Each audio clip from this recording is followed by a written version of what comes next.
A arte renascentista. Se na Idade Média a verdade pertencia ao mundo espiritual, do qual a arte apenas se fazia linguagem, no Renascimento a arte aparece como fonte de conhecimento. A verdade da arte é a verdade do corpo e da alma. Na Renascença, o olho humano aprendeu com a natureza estruturas e mecanismos que revolucionaram a ciência daquele tempo. O famoso pintor, cientista e sábio Leonardo da Vinci chegou a afirmar que o que é visível é compreensível. A ruptura com os valores medievais faz surgir na Itália, na cidade de Florença, um novo estilo, o Renascimento, que abre caminho para a redescoberta dos valores da antiga cultura clássica, grega e romana, e do crescimento das cidades e do comércio, do desenvolvimento do humanismo e do desaparecimento do misticismo medieval. Ele foi a expressão do humanismo nas artes, letras, filosofia, música e ciências. Os humanistas são os burgueses ricos, professores, artistas, médicos, eclesiásticos, intelectuais que não mais aceitavam conceitos místicos e sobrenaturais da Idade Média e cujos ideais estavam na valorização do homem e da natureza. O homem era o centro de todas as suas indagações e preocupações, valorizando a racionalidade e a dignidade do ser humano, a razão e o espírito. Eles abrem caminhos para os tempos modernos.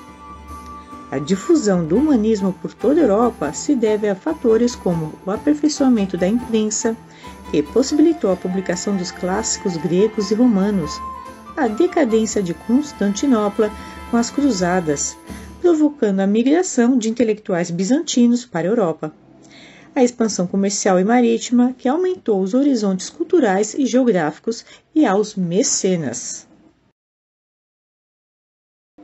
Os mecenas são burgueses ricos, príncipes e papas patrocinadores dos artistas e intelectuais, como a família Médicis em Florença e a família dos Sforza em Milão, e que disputavam os artistas que queriam trabalhar para eles. O mercado da arte da Idade Média era dominado pela Igreja. Já no Renascimento, os maiores consumidores de arte são as grandes famílias e as irmandades religiosas. A arquitetura renascentista é harmônica, regular, severa e compactada, nos volumes em consequência das regras da geometria. A proporção áurea é a base da sua construção. Na igreja, o espaço é definido por relações matemáticas, usando composições de volumes à maneira romana e colunas coríntias que determinavam a proporção da edificação e, ao mesmo tempo, decoram o edifício.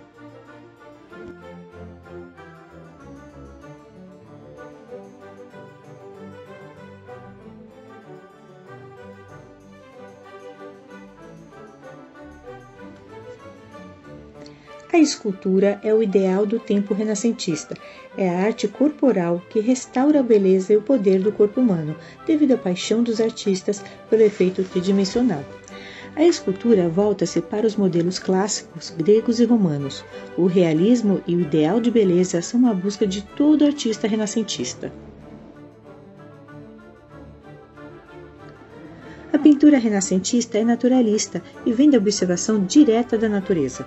As características mais marcantes desse estilo são a perspectiva, segundo princípios matemáticos e geométricos, que proporcionam o efeito tridimensional, usando o ponto de vista do observador sempre no centro da linha de terra. O uso do claro e escuro, chiaroscuro, que ilumina e faz a sombra na pintura, sugerindo volume. A proporção áurea, que determina o espaço compositivo, e a observação da natureza, tornando a pintura naturalista.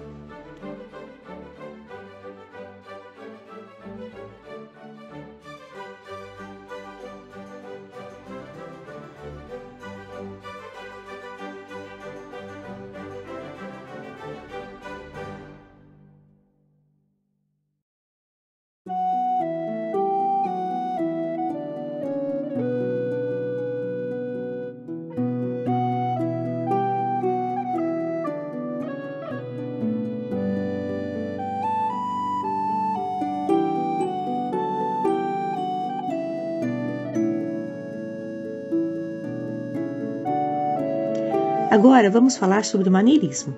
Em 1520, Rafael Sanzio morre em Roma e seus discípulos continuam a trabalhar as suas encomendas. A partir dessa data, até o final do século XVI, período de transição do estilo renascentista para o barroco, surge o maneirismo. É um período de crise. Acreditava-se que nada de novo na arte renascentista poderia ser criado. Com o desaparecimento dos grandes mestres do Renascimento, essa crise faz surgirem as academias, e a primeira delas foi fundada em Florença por Vasari e Bronzino. As academias foram formadas por artistas com a intenção de libertá-los das guildas da Idade Média, ainda existentes, e ao mesmo tempo estudar e aprender o estilo deixado pelos grandes artistas. É delas que surgem os primeiros maneiristas. O termo maneirismo origina-se da palavra italiana maniera e equivale a estilo artístico ou a maneira. Nesse movimento artístico, a arte deixa de ser um fator de conhecimento e revelação, como nos trabalhos renascentistas de Leonardo da Vinci e Michelangelo, para tornar-se estilizada, na busca de algo novo, por meio do resgate e da restauração de obras clássicas.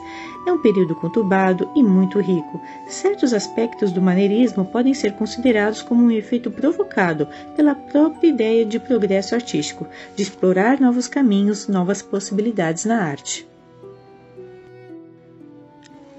Esta foi uma breve introdução sobre o tema arte renascentista. Até mais!